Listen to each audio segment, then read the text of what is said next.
Les adénovirus sont des virus très résistants dans l'environnement et donc facilement transmissibles entre individus.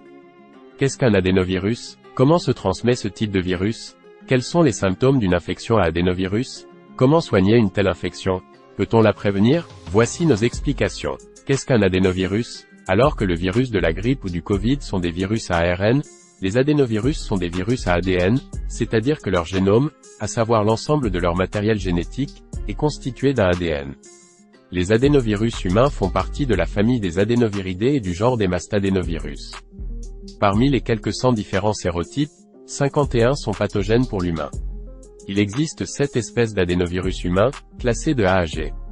Les adénovirus sont des virus répandus dans le monde entier, particulièrement observés à la fin de l'hiver et au début du printemps. Le sérotype 5 est le plus fréquemment rencontré, mais les sérotypes 1 et 2 présentent aussi une forte endémicité. Les enfants sont particulièrement sujets aux infections à adénovirus. Des éclosions moins importantes d'infections attribuables aux sérotypes 3, 4 et 7 se produisent aussi pendant l'été en raison de la contamination de l'eau des piscines, qui entraîne couramment des cas de conjonctivite. Les infections graves à adénovirus sont plus fréquentes chez les sujets immunodéprimés. La période d'incubation d'un adénovirus s'étend de 2 à 14 jours. Quelles sont les causes d'une infection à adénovirus? Les adénovirus peuvent se transmettre par contact direct avec les sécrétions nasopharyngées, salive, gouttelettes respiratoires, d'une personne infectée. Par contact direct avec les selles d'une personne infectée. Par voie manuportée, c'est-à-dire par l'intermédiaire des mains en contact avec un objet ou un aliment contaminé. Par contact direct avec un objet contaminé tel qu'une serviette ou un instrument. L'infection peut être aéroportée, hydrique, par exemple, lorsqu'elle est contractée en nageant dans des lacs ou dans des piscines sans chloration adéquate. L'excrétion virale respiratoire ou gastro-intestinale asymptomatique peut se poursuivre pendant des mois, même pendant des années. La transmission virale est facilitée par la vie en collectivité, crèche, école, garderie, caserne, piscine, etc. Les espaces clos et mal ventilés. Enfin, les infections à adénovirus peuvent également être nosocomiales, c'est-à-dire être contractées au cours d'un séjour dans un établissement de santé tel qu'un hôpital ou une clinique. Quels sont les symptômes de l'infection à adénovirus? Les infections à adénovirus sont le plus souvent bénignes, et peuvent être asymptomatiques.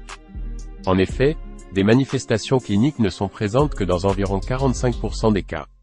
Celles-ci comprennent une toux, une fièvre d'intensité modérée, une otite, une conjonctivite, une kératoconjonctivite ou lésion de la cornée, une gastro-entérite avec diarrhée, vomissements, douleurs abdominales, une rhinopharyngite, une angine, une bronchiolite chez le bébé, plus rarement une cystite hémorragique.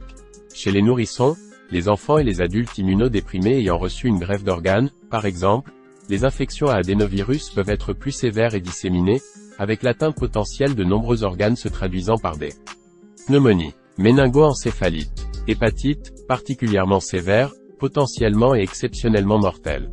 Le traitement des infections à adénovirus est principalement symptomatique et comprend la mise en place de mesures pour lutter contre la fièvre, la toux, les douleurs, les diarrhées, etc. Dans la grande majorité des cas, les infections à adénovirus guérissent spontanément. Il existe un vaccin oral permettant de réduire l'incidence des maladies des voies respiratoires inférieures, issues d'une infection par les adénovirus de type 4 et 7, mais celui-ci n'est disponible que pour le personnel militaire. Le respect des précautions d'hygiène est essentiel pour prévenir la transmission des adénovirus. Pour ce faire, il convient de se laver les mains régulièrement, porter un masque lorsque l'on est malade ou en présence de personnes fragiles, éviter tout contact étroit avec une personne infectée, désinfecter les surfaces et objets potentiellement contaminés, les adénovirus conservant leur infectiosité sur une longue période.